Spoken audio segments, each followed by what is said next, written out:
I got some questions for you. Did you learn anything else when we were speaking with Liam? Well, he did mention that his uncle likes to drink. That's not that's not exactly news. I'm pretty sure everyone here knows that. It sure makes poisoning him easy though, huh? So you and the other criminal so you and the others are criminals, huh? I see Miko has been talking to you. Lee May is the one who told me. Well, I won't deny that we've done things on both sides of the law. But we're not just a bunch of criminals, okay? I have my reasons. I've explored as the house as I can. But? Well, I haven't gotten a good look at the security room. Kevin's always in there, and I don't want to be poking around when he's watching. Good point. I wonder if there's a way to get him out of the room for a while. Even if we could, the door would lock behind him. There's no way to open it without him. The only way to get in is to reset the power and override the switch or the system. You can't override the security system without a code. Aki's eye suddenly lights up. So what you're saying is it is possible to enter without it. No, You just said that we could get it if we had a code. but we don't. But we don't.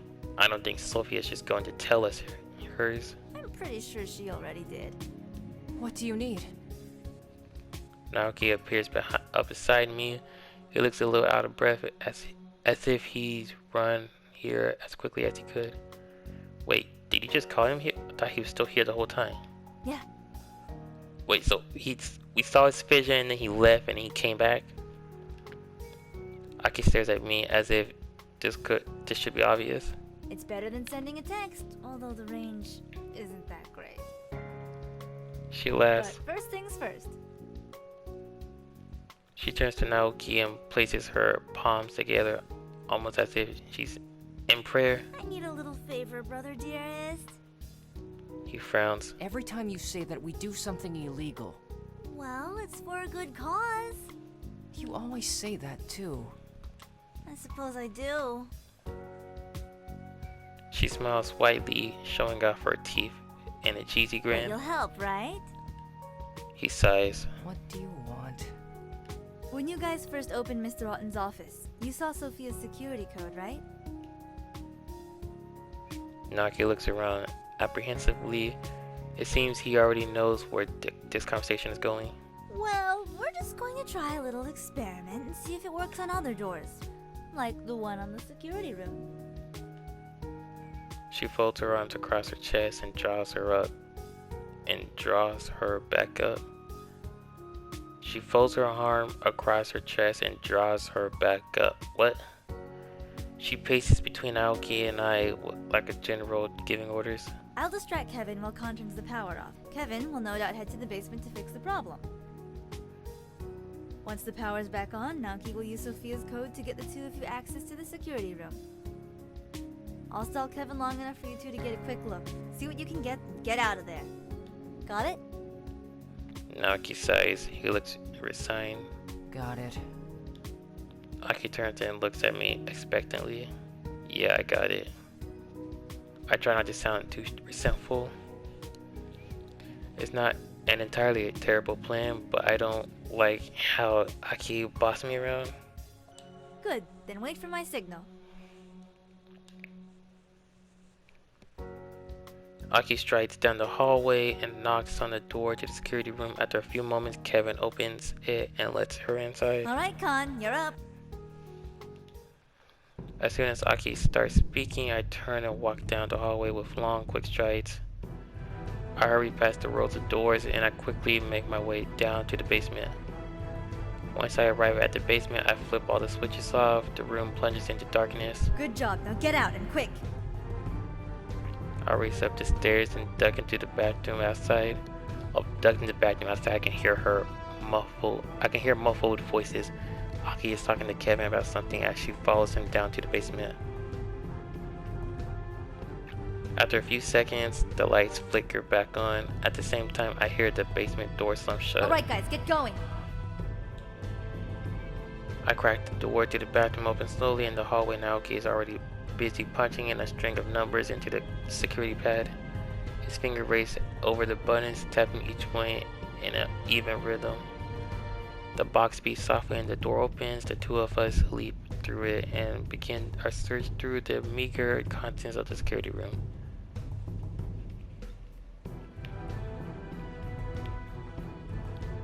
A map of the second floor. Something down there is Mr. Auden's office and a few bedrooms. A map of the first floor. I think we've been in all of these rooms. The basement is pretty small. Someone's bedroom, I think looks nice and large. The road that leads to this house, there's a lot of trees outside. The main entrance, a luxurious looking bedroom. I'm a bit envious. All I get is a couch in Aki's apartment. Mr. Auden's collection of expensive things that breaks easily. And a bunch of lines of codes I can't understand any of it. A bunch of computer files that are pretty important. That's the living room. It's the basement. I get the feeling I'm the first person who's been in there in a while. The kitchen, not much going on in there. The downstairs hallway, I think that's the upstairs hallway. The main staircase, not much going on. The stairs leading to the basement, looks like the coast is clear for now, but Kevin might be back at any moment. Wow, a phone that actually attached to the wall. I guess if cell phones don't work here, you need a landline after all. Some sort of recording device. I assume it stores footage from the security cameras. It's a normal computer keypad. Computer mouse that looks normal to me. That's probably important. I knew besides computer to inspect it. It looks like it was custom built, but there's nothing suspicious about it. As I stand, I notice a yellow bit of cardboard tucked behind the computer. What's this? I pull it gently. It's a folder stuffed with papers. This looks promising. Come on, Naoki, we're out of time. Get out of there! I roll the paper quickly and stuff them into my undershirt. Naoki and I make a mad dash for the door. We burst out into the hallway, shut the door quickly behind us, then attempt to casually walk back to the lobby. The casual walk turns into more of a pitiful swagger, but thankfully there's no one in the lobby to see us. After a few minutes, Aki rejoins us. So, find anything? I show her and Naoki the papers that I discovered. These numbers are pretty recent. I see a lot of references to other companies, but I'm not sure what they mean. Likewise. Aki and Naoki both furrow their brows in concentration as they examine the papers. Despite their wildly different personalities, they still reflect each other's actions. Finally, Aki sighs and hands the paper back to me. I've got nothing. I take the pages back from her and roll them up again. Maybe someone else can tell me what they mean. I don't have anything more to say right now. That's cool. We'll talk later.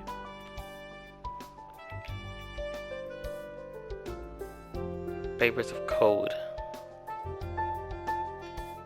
I don't want to go up and ask Kevin. Hey, Kansei, right? Liam approaches me as soon as I enter the hallway. Huh? Yeah, what's up? He runs his fingers through his hair and yawns. Just wondering if you were on good terms with that police dude. I wouldn't really say that I am. Huh. Well, that sucks.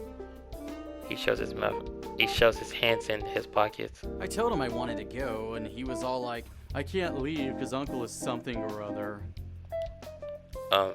Dead, you mean? Liam stares at me as if I've just placed an octopus on top of his head. What are you talking about? Mr. Auden is dead. He just died. Did Aki even tell him any of this while she was speaking with him? Liam's eyes dilate as he processes my statement. So that means... His eyes light up as a little self-satisfied smirk spreads across his face. Well, there's irony for you. What's so ironic about it? Oh, come on. What isn't ironic about it? The man makes artificial hearts for a living, but his own ticker fails on him? I press my lips in attempts to keep my voice calm. You don't seem that cut up about it. Why should I be? He was due for it soon enough with the way he was drinking. A heart attack, right? Yeah, it was probably a heart attack. Yeah, figured as much. Well, that's that, I guess. That's it? You're just going to shrug it off like that? Am I supposed to cry or something? He's your family. Yeah, I've lost family members before. He shrugs. Really, it's more annoying than anything else. He kicks the door to the living room and a sensor by the door beeps a complaint. Liam rolls his eyes and turns towards the camera. The lens takes a brief moment to focus before the sensor beeps and the door opens. I can't believe I'm locked in this stupid place because of a stupid heart attack. Marissa's eyes light up the moment Liam enters the room. Liam Otten, just the man I wanted to see. What? Liam looks a little taken aback at Marissa as gushes over him. I'd like to interview you for the magazine Modern Trends, if you don't mind. Oh, sure. Liam quickly regains his composure and throws himself on that nearby couch. What do you want to know? I quickly duck out the room before I have to watch any more of this display.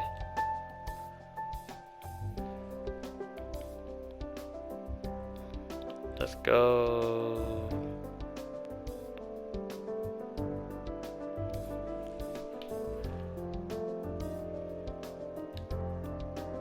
So do you do everything your sister tells you to do?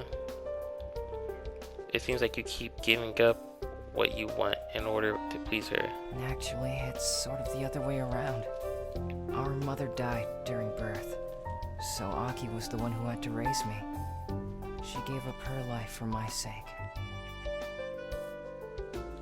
I guess after making her life so difficult, I'm just trying to make things easier for her now. Besides, I don't do everything she tells me to. We argue all the time. Seriously? It sure doesn't look like it to me. Stay with us a little longer, and you'll see plenty. Why did Aki and Detective Gursky hate each other so much? Well, both of them have very strong personalities, but they have different approaches to solving problems. He thinks she's too impulsive, and she thinks he's too indecisive. And what do you think? I think they're both right, and I think things are gonna go terribly again if they don't realize this. Again, what happened? I guess... Naki bobs his head back and forth as if trying to think of a tactful way to say something very blunt. Well, they both agree that it was the worst blind date ever. What? Please don't tell anyone I told you that. Yeah, sure, I can keep my mouth shut. Naki smiles at me. He looks relieved. I'm sorry, I have to get going. What's up? Aki wants me to look around upstairs for a bit. Right, okay, sure. See you, I guess. Does anyone in your family suffer from any kind of medical condition? Sophia places her hand on her hips and gives me a sharp glare. Has someone been talking about my husband?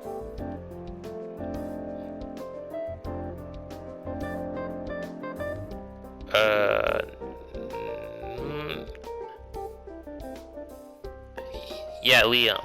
Whatever. That boy. Sophia expressed tidiness for a brief moment, but it doesn't take long for her to regain her composure. I don't really want to lie to her. Yes, my husband's heart is failing, and Otten Engineering is the only company with the technology to keep him alive. Mr. Otten allowed my husband preferential treatment in exchange for my services. I may not receive a paycheck, but I value my husband's well-being even more. She clasps her hands together and straightens her back. Now, please do not pry any further into my private life. I found these papers lying around. They're about some other companies. I think, where are they? Where are they exactly?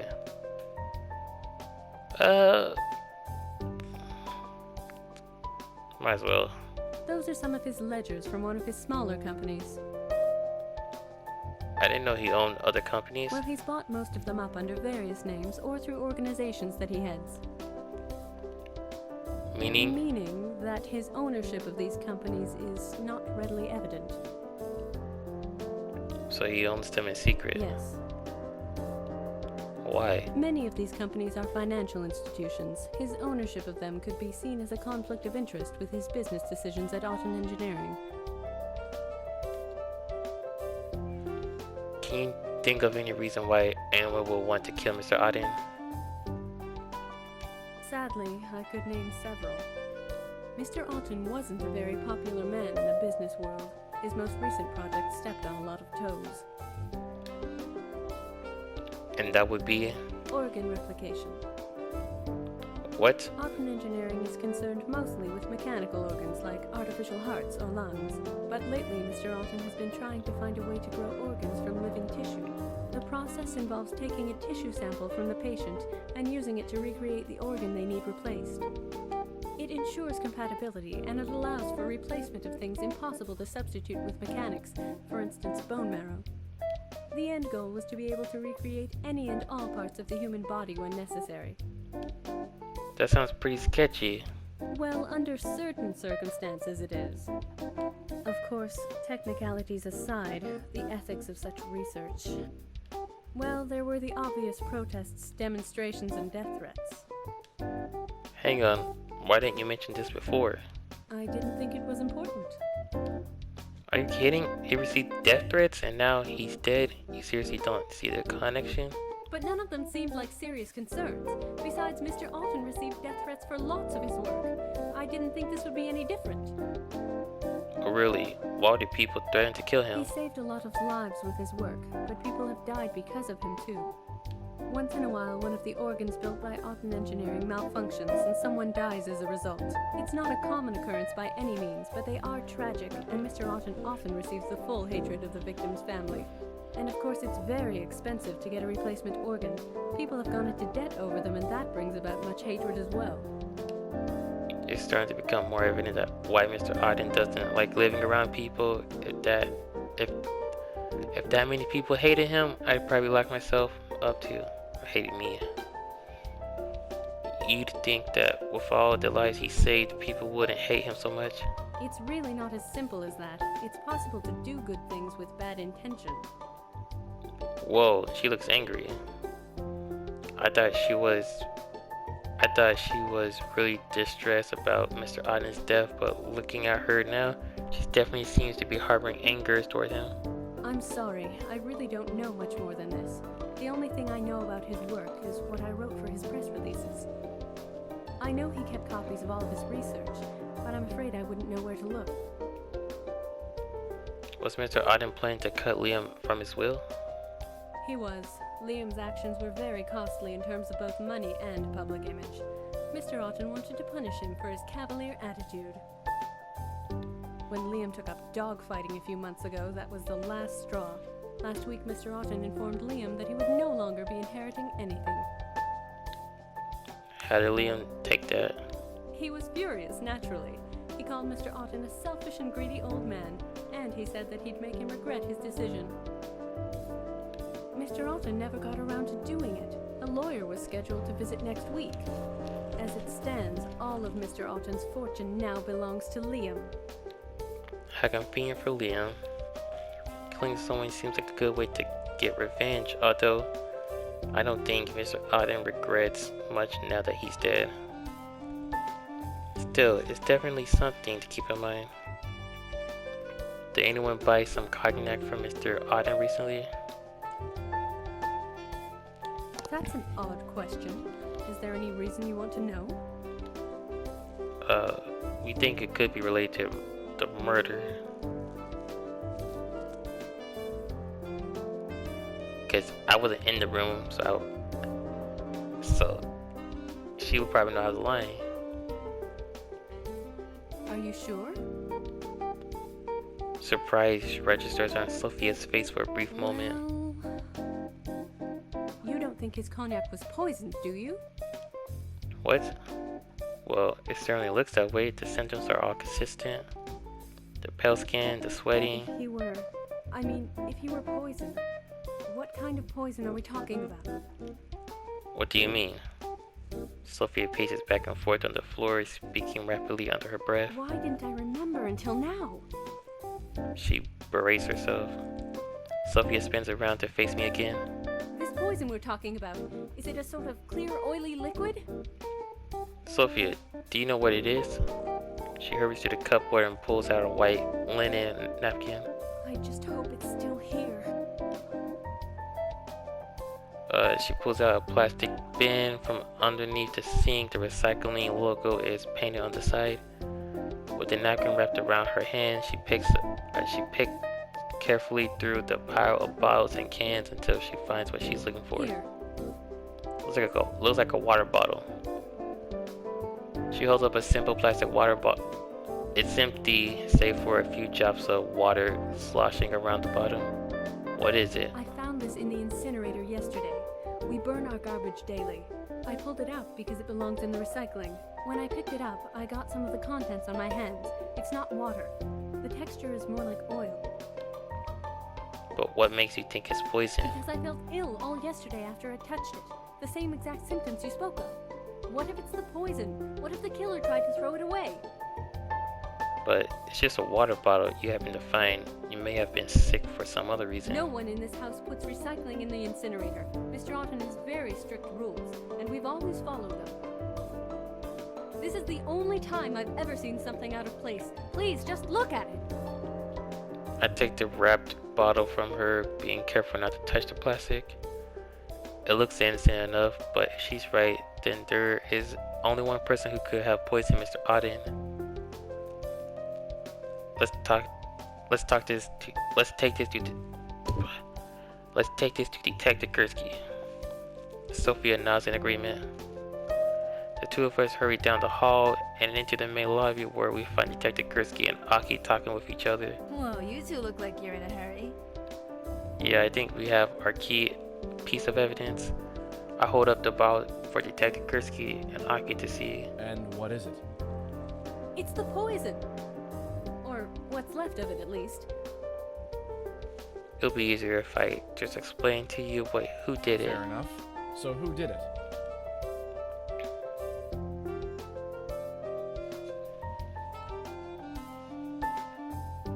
Daily, but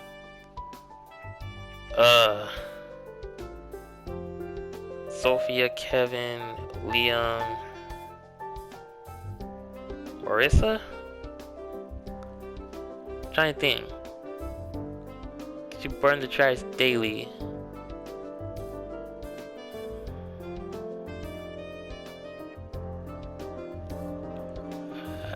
Kevin? I don't know who it is. I'm gonna save right now. Or not, hold on. Mr. Iron was scared. What the hell I did? During the cut Liam off of it. Mr. Iron secretly owns several financial companies. Okay. Can I save? No. I think of Kevin or Marissa. But someone who gave him liquid. Alright, Liam or Kevin. I don't think Sophia's out. I don't think she did anything, but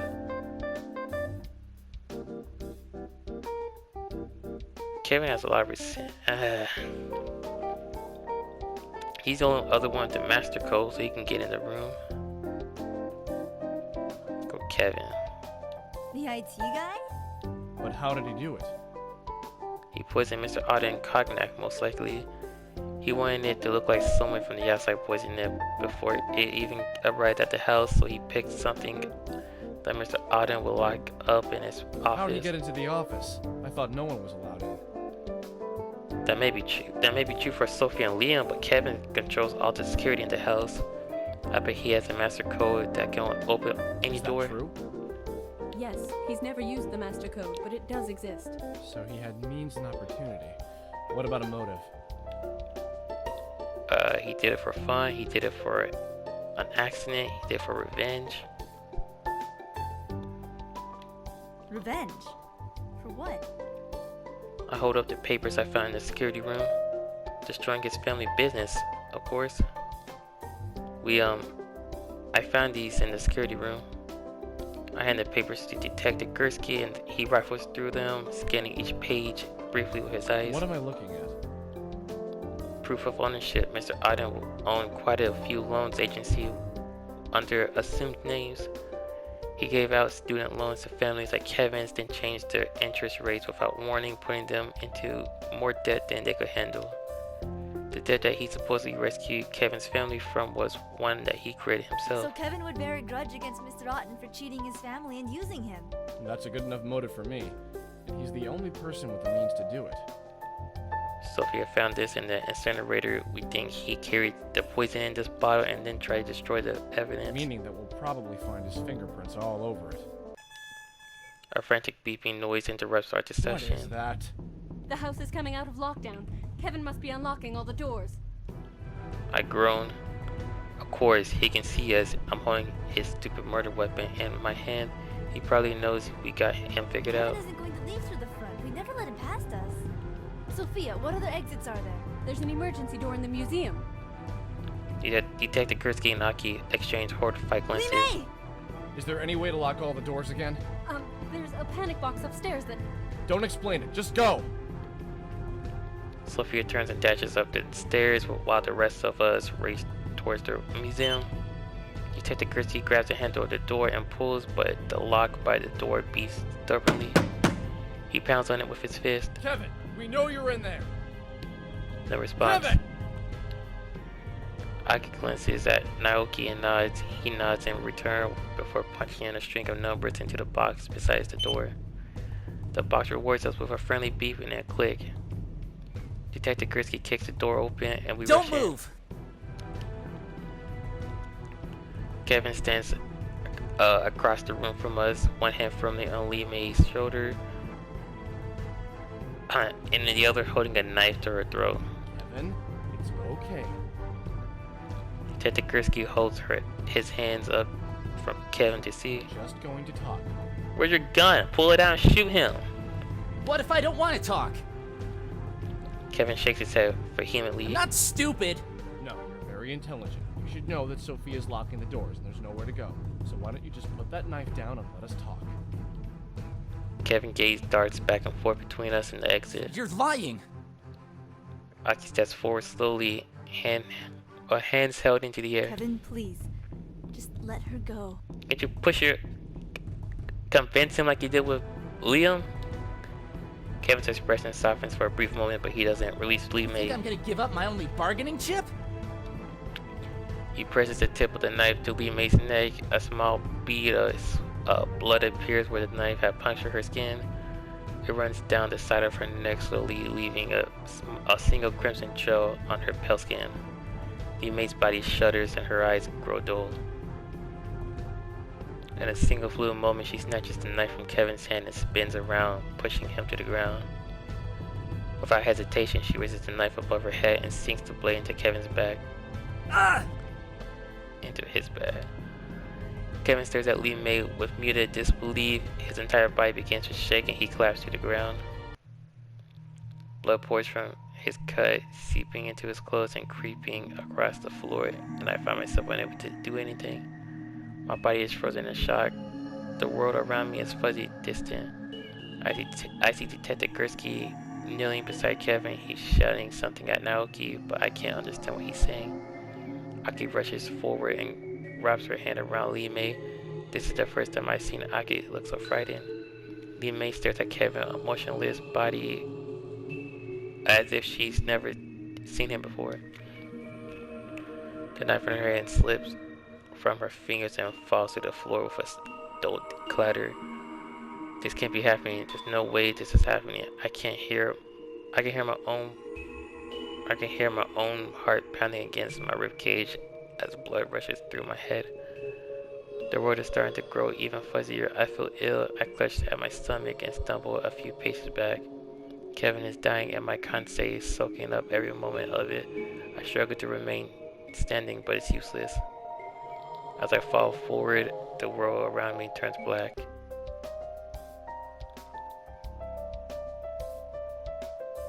So I guess that was a bad ending. Who is Girl? Mindy Owen.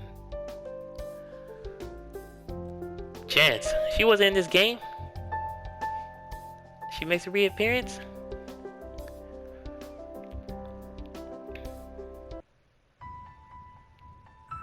Well, I guess that was a bad ending. 'Cause next time I try going for the good ending. But I need to see all the trophies are too. See if I can get them all.